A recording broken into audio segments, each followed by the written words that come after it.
Okay, this is for Algebra 2, and this is on squaring and rooting. This is for Thursday, January the 3rd. To start with, we cleaned out our notebooks. You need to keep any rules, which is the yellow paper at the front that I put the grade on. Vocabulary and thinking maps. You need to take out your notes, daily exams, and old calendars. You should also have a new calendar to fill out for Thursday and Friday of this week. Okay, thinking back to before Christmas. X squared plus 21 equals 70. If we're going to solve that, you got to start by moving that 21 over and subtracting it. So x squared is equal to 49. To unsquare it, you're going to square root both sides. So x is equal to, you got to have two answers, so you make it plus or minus. The square root of 49 is 7.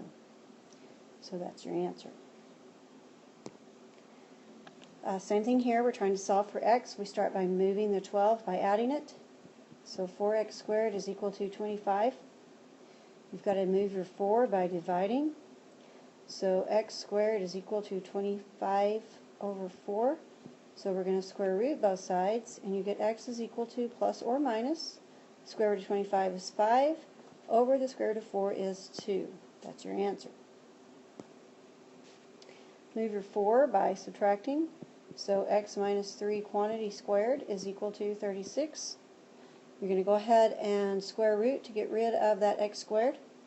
When you square root on the left, it becomes simply x minus 3 equals plus or minus 6. You've got to move that 3, so you get two answers this way. X is equal to 6 plus 3 is 9, and x is equal to negative 6 plus 3 is negative 3. So you have two answers this time.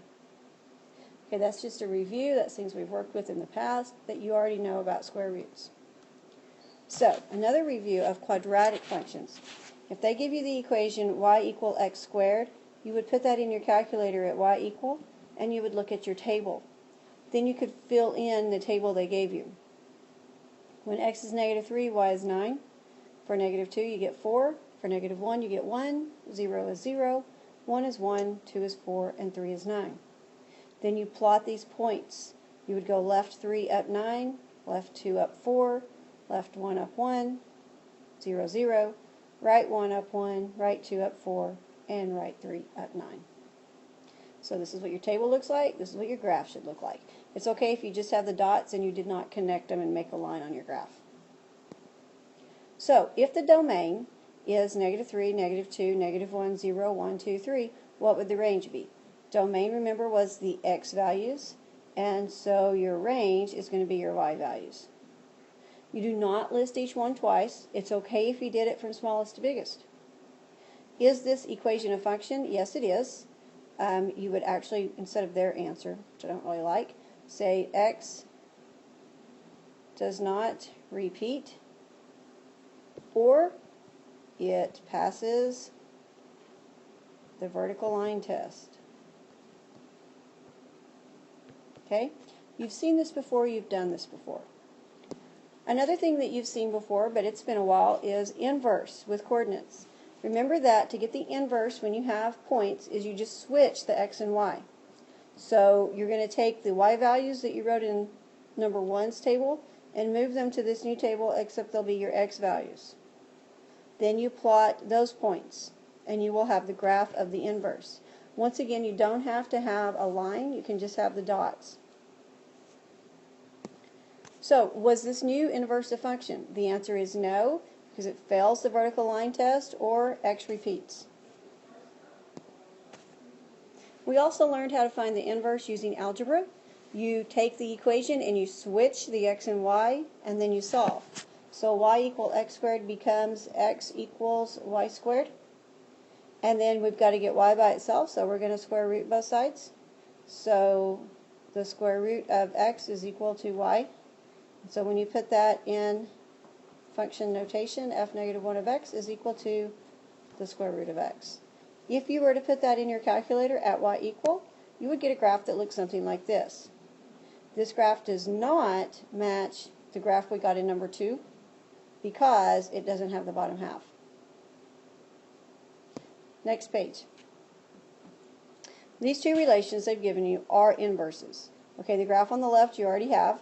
The equation that was graphed there is y equal x squared, and this is a vertical or upright parabola. We're going to need to draw the graph on the right. It's the second graph that we found. It was for x equal y squared, or y is equal to the square root of x. And it is a horizontal or sideways parabola. Okay, so some of the properties of inverse: the graphs are reflected over the line y equal x, and their equations have the x's and the y's switched. The problem with the new graph is that it is not a function. It fails the vertical line test. So normally we just graph the top half and we call it the square root function.